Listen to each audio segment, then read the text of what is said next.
we're just working our way through 1 Corinthians. So we've got to 1 Corinthians 7, verse 25. We're just going to bash on. We're a church that believes that the Bible is God's Word, therefore it is authoritative. We want to read all of it, and we want to apply all of it. So we just take books of the Bible and work through a little bit by little bit every week. And so we're currently in 1 Corinthians chapter 7, verse 25. Not going to lie, it's a tricky little section this week. It's one of the things you wouldn't really choose to preach on, but that's why just working your way through books of the Bible is helpful. So we're going to read it little bit by little bit. I'll try and comment, try and make some sense of it, try and apply it, and we'll see how we get on. So is everyone there? 1 Corinthians chapter 7, starting off with verse 25.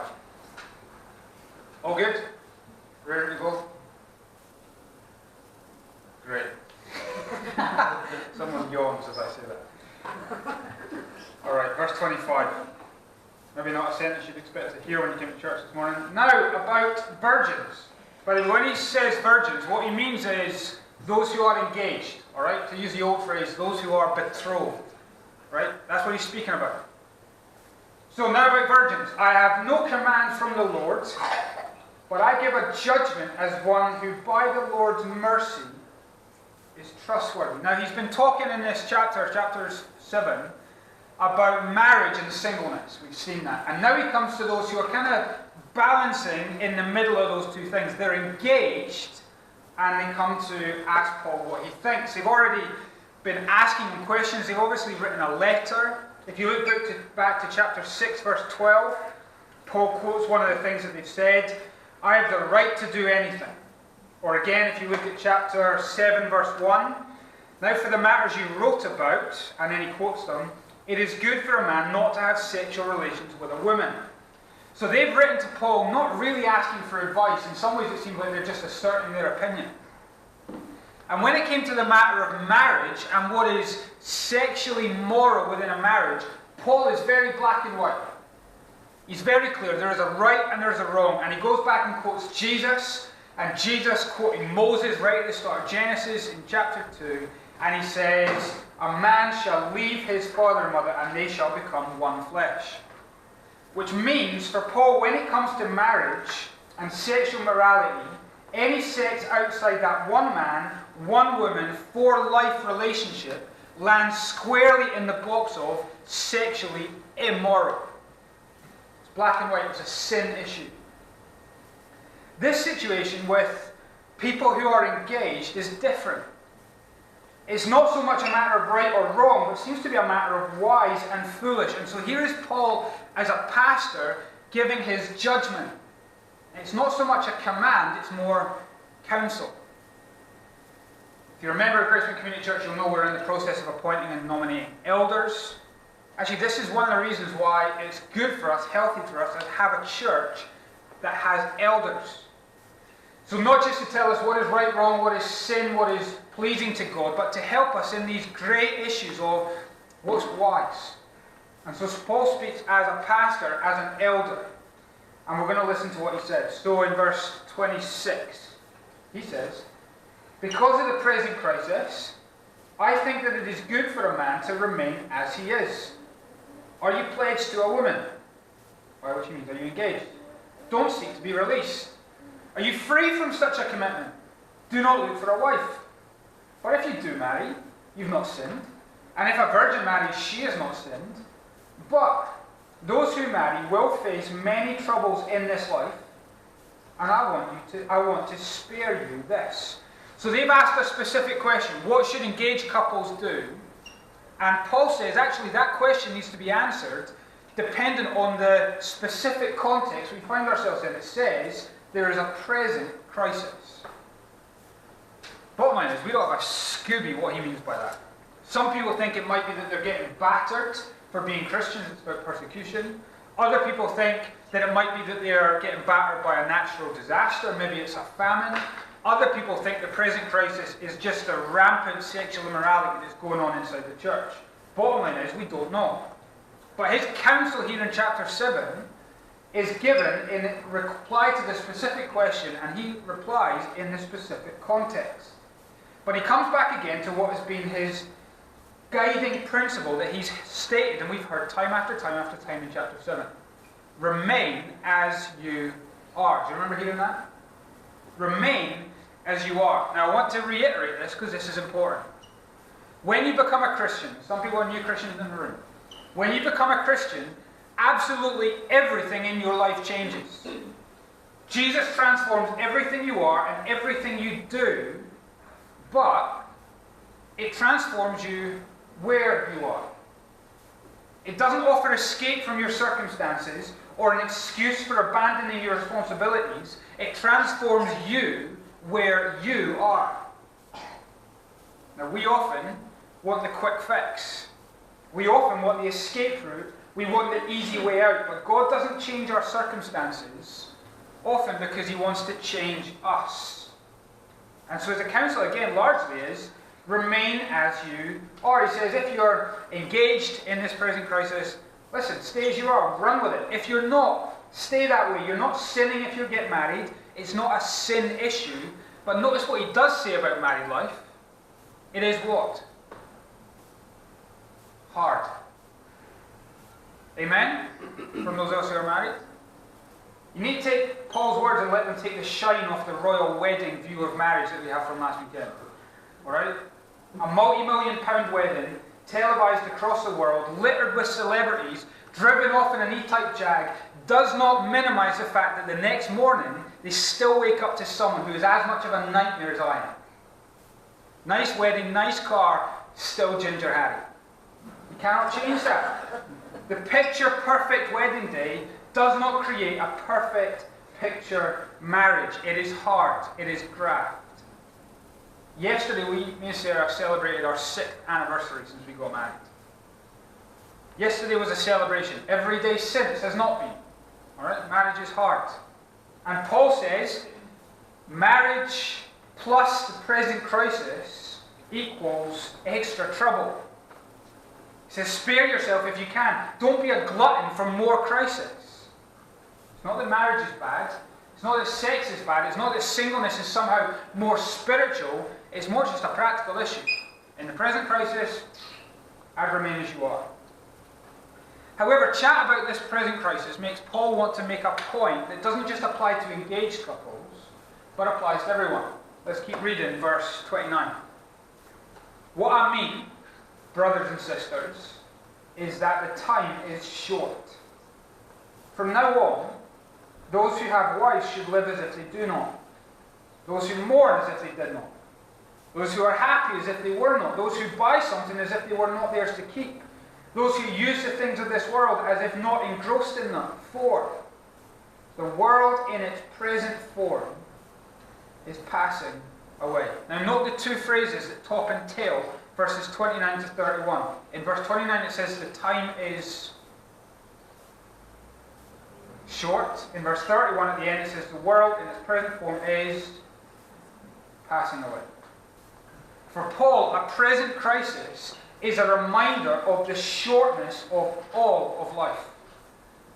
Suffering, in any form, is like a comma in a sentence.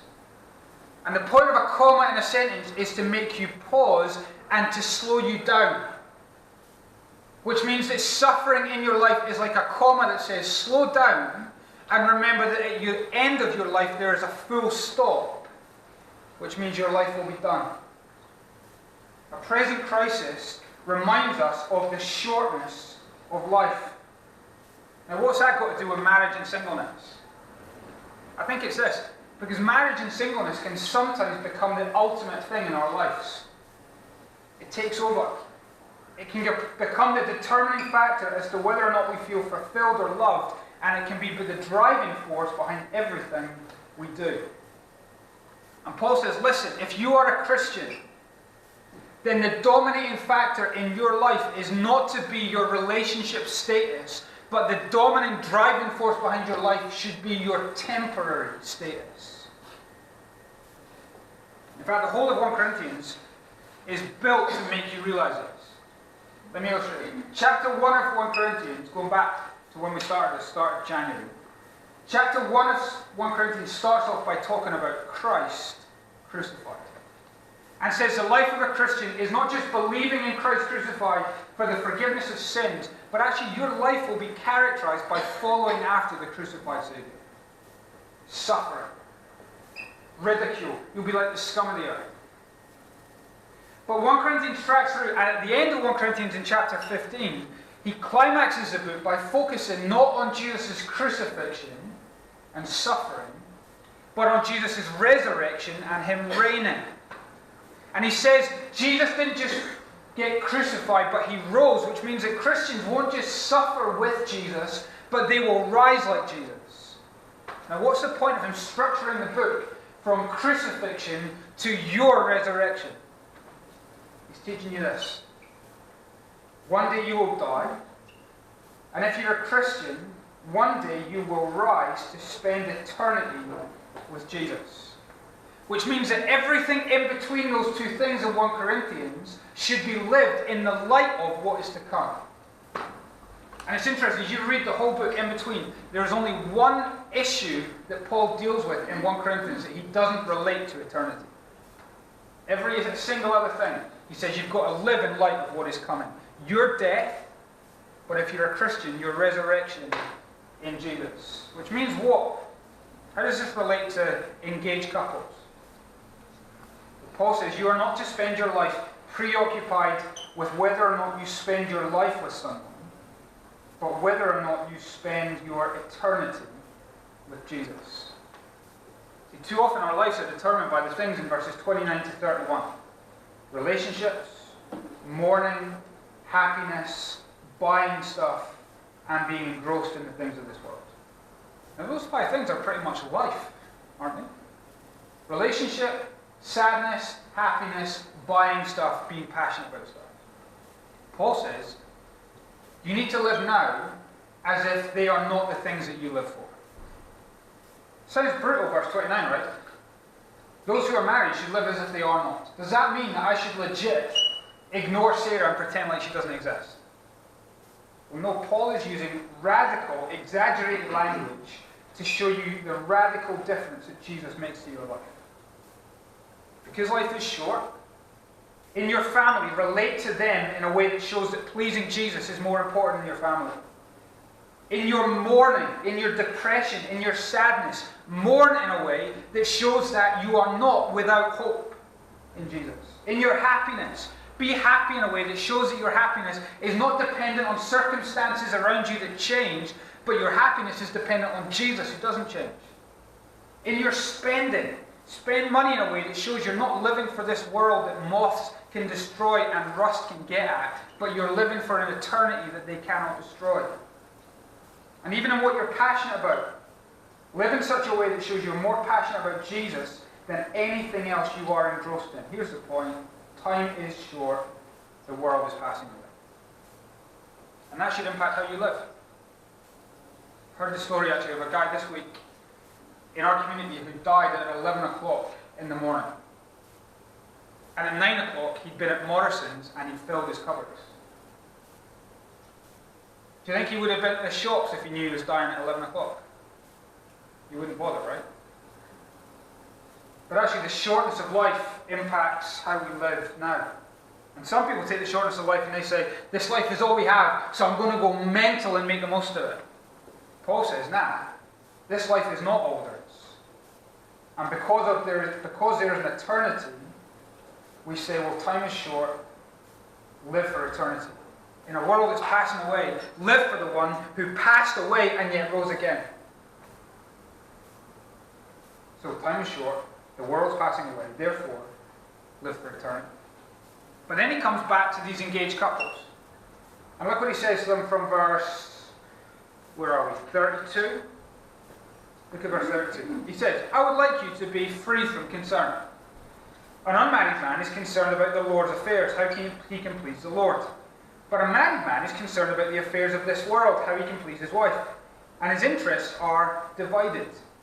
An unmarried woman or virgin is concerned about the Lord's affairs. Her aim is to be devoted to the Lord in both body and spirit. But a married woman is concerned about the affairs of this world, how she can please her husband. I am saying this for your own good, not to restrict you, but that you may live in a right way, in undivided devotion to the Lord. Now, having said what he said to everyone, he comes back to these engaged couples and he wants to give them counsel. And it's interesting what he says. He's already said, right, you can get married or you can stay single. Neither is sinful, either is good, but he's not going to shy away from what he thinks is the better option. Now, if we were to ask people in Gracemount what are the benefits of singleness, what do you think they would say? Freedom? Freedom from what? Just do what you want. Yeah, do what you want. No strings attached, which means little or no commitment, and it means you can probably sleep with whoever you want. They're the benefits of singleness in our culture. Paul's saying something different. Paul says the benefits of singleness for a Christian is undivided devotion to Jesus. That's different. You can imagine a couple, like people saying to like Charlie and Sally, right? Just got married, young couple. You can imagine people saying, "What are you playing at? You mental? I mean, sow your oats, go and enjoy things, go and try things, experiment, play around now, settle down much later." Paul says, if you are single, then the purpose of your singleness as a Christian is to be undivided in your devotion to Jesus. Now, let's clarify. That does not mean get down the job centre and see if there's like a nun job going. Right? It's not saying go and become a monk. What he's saying is actually, although it sounds radical, this is just basic Christianity. A Christian is someone who said, Jesus is my Saviour. He saved me when he died for me on the cross, taking my sins and rose again to defeat death. But a Christian is also someone who said, I'm not just claiming Jesus as my Saviour, I'm hailing him as my Lord. Which means that because Jesus devoted himself even to death on a cross, I will devote my entire life to pleasing him now. And so a Christian says, how can I use my singleness? How can I use my mourning? How can I use my happiness? How can I use my money? How can I use my passions to please Jesus? How can I use these temporary things for eternal benefit? The point of singleness is not self-indulgence. It is self-giving. Singleness is not a curse to be cured from. It is a blessing to be utilised.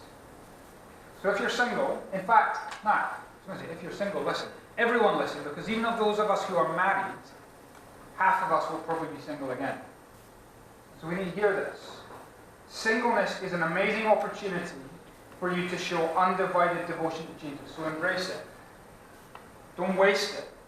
Give your zeal, your passion, your loyalty, your gifts, your time, your money, your emotions, your words, your everything to Jesus. And again, right, I can guess that in Gracemount Community Church at the moment, it can be a hard place to be single. Because everyone is either married or up the duff, right? And it's it can be hard.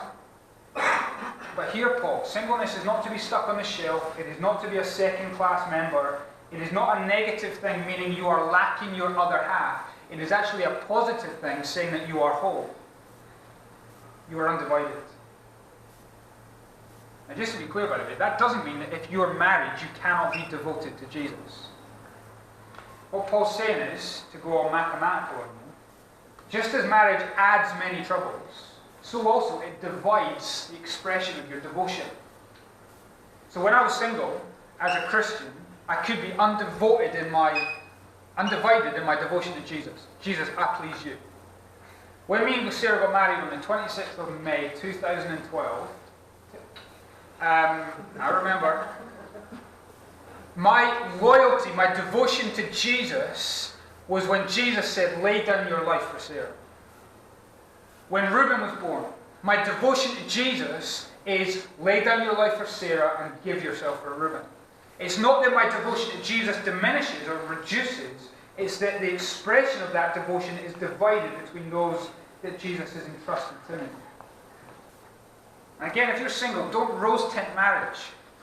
Just as it won't reduce your troubles but will increase them, so also it won't make you better at pleasing Jesus.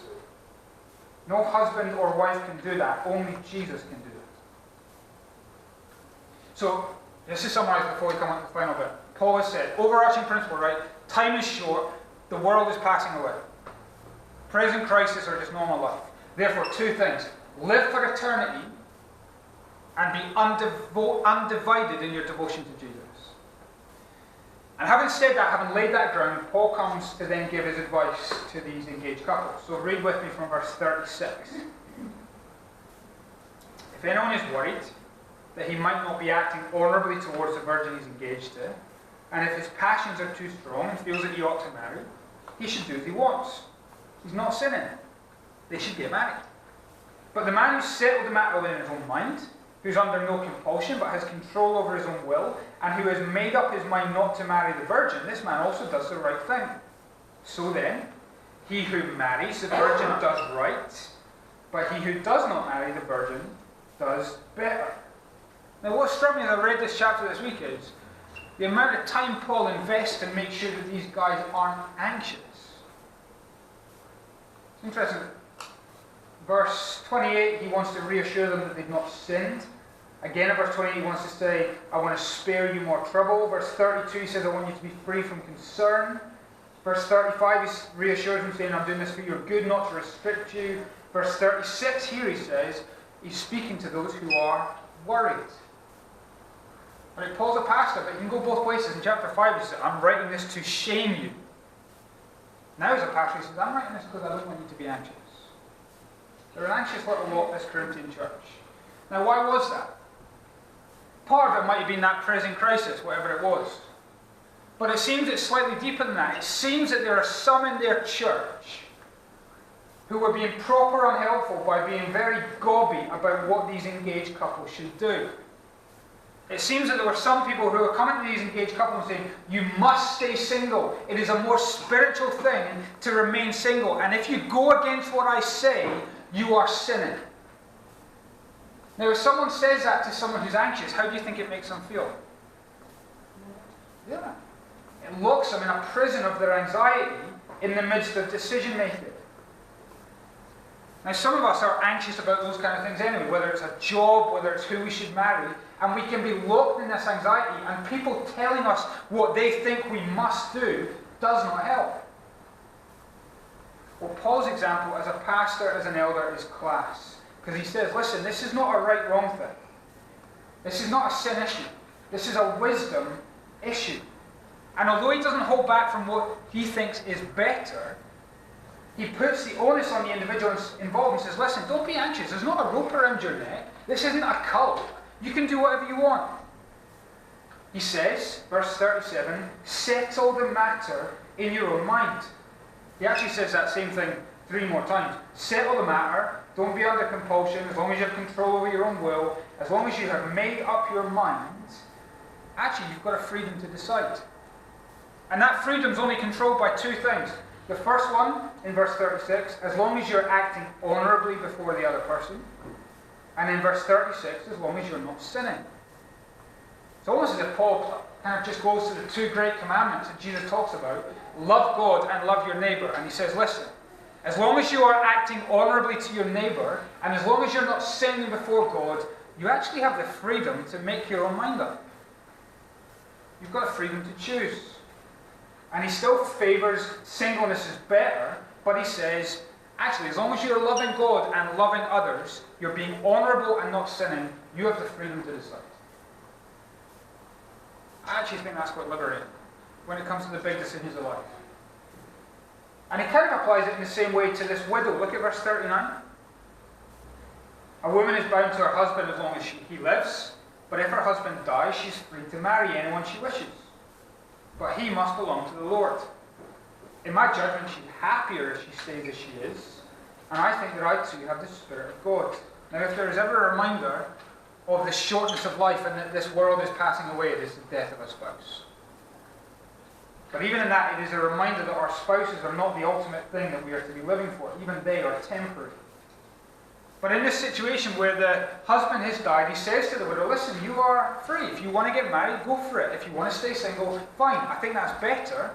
But you have the freedom to do what you want. But then he says again, that freedom is the only thing it's constrained by is by the commands of the Lord. So you're free to do what you want, but he must belong to the Lord. So he says, for a Christian who is single, wanting to get married to someone else, that person also must be a Christian. Now he's made the concession, if 2 people are unbelievers, one of them gets saved, what should they do? He's already said they should remain as they are. But in this situation, where there's a single person, Paul says, if you're a Christian, then you are to marry someone who is devoted to Jesus in the same way that you are devoted to Jesus. Outside of that, you have freedom. And so I think as we come to the end of this chapter 7, right, there's an important principle that we need to finish on, and a lesson that is going to help us as a church as we move forward. Because this section, chapter 5 to 7, includes two very important things that if we mess up, we are going to mess up our church. And those two things are church discipline and Christian freedom. And I want to clarify these two things. If we see a fellow Christian wandering into blatant sin, then it is our loving responsibility to challenge them, and if they do not respond, to remove them from our church in order to wake them up from sin. Church discipline. If, however, it is not a sin issue, but it is a wisdom issue, then we can give counsel, we can say what we think is better, but actually it is up for the individual Christian to make up their mind. And even if they settle their mind and go against what we think is better, then it is not our place to sit in judgment on them. They have freedom to do what they want in Jesus, and it is not our job to imprison them in anxiety. It is our job to make sure they know that they are free. You see the difference?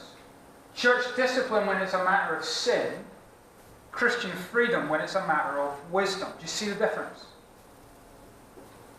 Someone cannot be devoted to Jesus and live in unrepentant sin, but someone can be devoted to Jesus and come to a different decision than you.